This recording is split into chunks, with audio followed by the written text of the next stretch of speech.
अस्सलाम वालेकुम। आज की हमारी रेसिपीज़ है मूली वाला पराठा, सादा और सिंपल अंदाज में। तो इसके लिए सबसे पहले हम मूली को का छिलका उतार लें और इसको कद्दूकश कर लें। कद्दूकश करने के लिए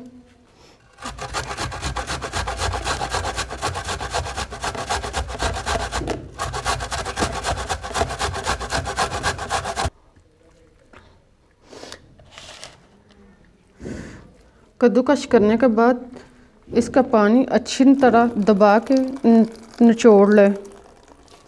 जितना पानी अच्छी तरह निकालेंगे इतनी रोटी हमारी अच्छी बनेंगी।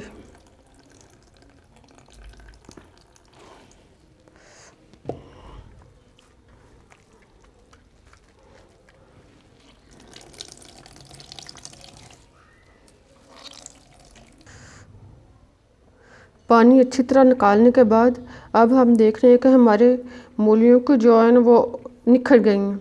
अब हम इनमें मसाला जात शामिल करते हैं। तो इसके लिए सबसे पहले हम हरी मिर्च 3 से 4 अदद कटर की हुई,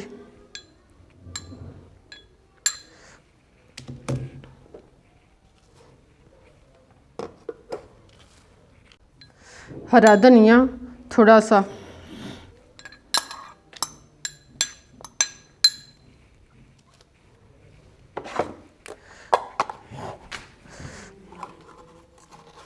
नमक हस्बे ज़ायक़ा,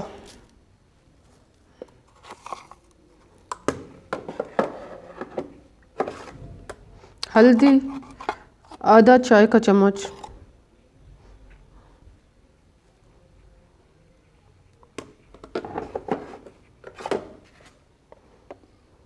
सुर्ख मिर्च आधा चाय का चम्मच,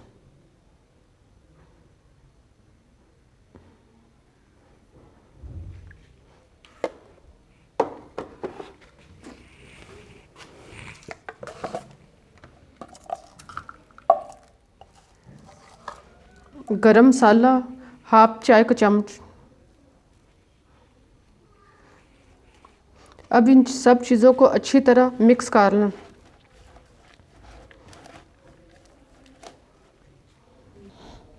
सब चीज़ों को अच्छी तरह मिक्स करने के बाद अब हम इसमें थोड़ा सा ज़ीरा शामिल करते हैं।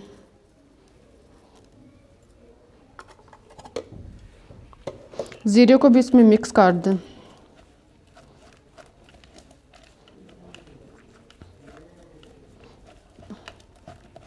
अब हम चूल्हे को ऑन करते हैं और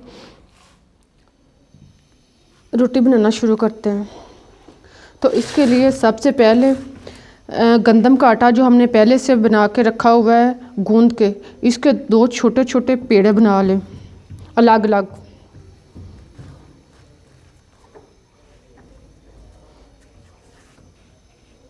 देखें हमारे 2 छोटे छोटे पेड़े बना के हमने रख लिए हैं। अब हमको एक को उठा लेते हैं और दूसरे को बेलना शुरू कर देते हैं। इसकी हम हाफ रोटी बनानी है।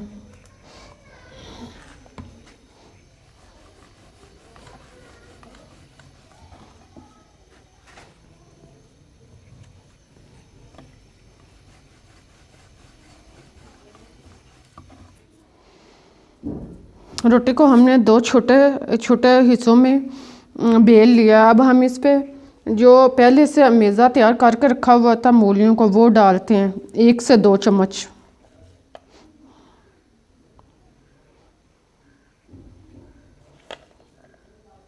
अगर आप कम यूज़ करना चाहें तो कम यूज़ कर सकते हैं, अगर आप ज़्यादा पसंद करें तो ज़्यादा यूज़ कर सकते हैं।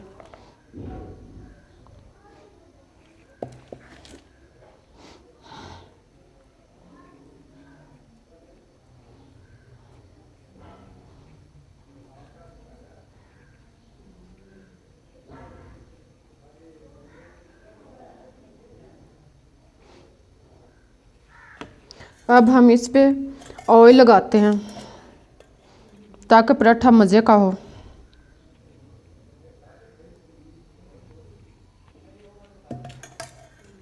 अब जो हमने पहले से दूसरी रोटी बेल के रखी हुई थी वो इसके ऊपर डालते हैं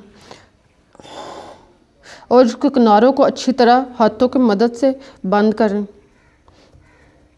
ताकि ये जो मूलियों का मेज़ है वो बाहर ना निकले। अब इसको एक दफ़ा उठा के दोनों साइड पे खुश्क आटा लगा लें।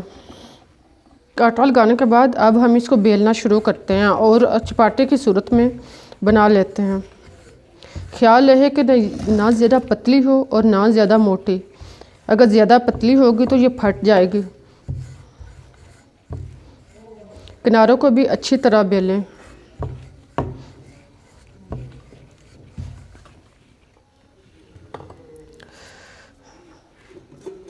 अब हम तवे पे घी लगा के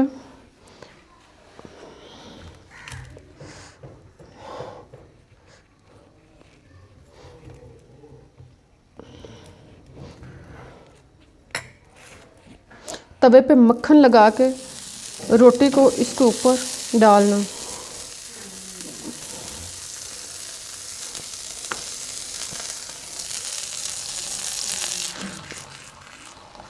देखें रोटी हमारी बिल्कुल हमवार और बराबर।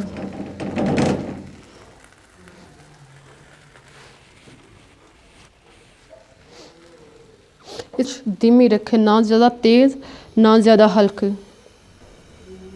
जब रोटी की एक साइड पक जाए तो इसे इसका साइड चेंज कर दें।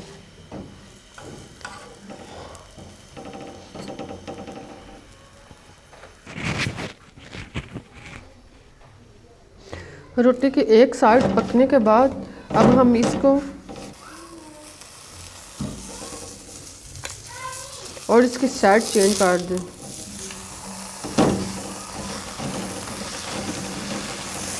इसको मुसलसल हिलाते जाएं ताकि ये एक जगह जल ना जाए। इसको हाफ हाफ करके पकाएं अच्छी तरह।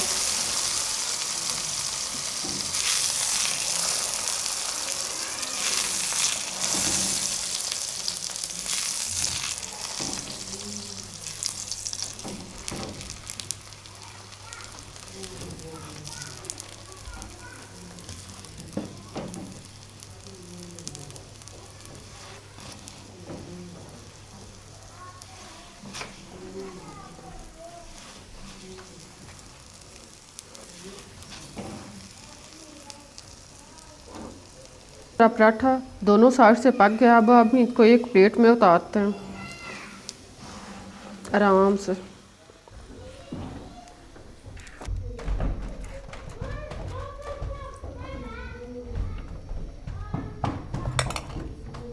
अब इस पे हम मक्खन लगाते हैं क्योंकि मक्खन के साथ रोटी का अपना ही मज़ा है। इसको हम चाय के साथ भी यूज़ कर सकते हैं, दूध और लस्सी के साथ और दही के साथ, जैसे आप पसंद करें आप इसको इस्तेमाल कर सकते हैं।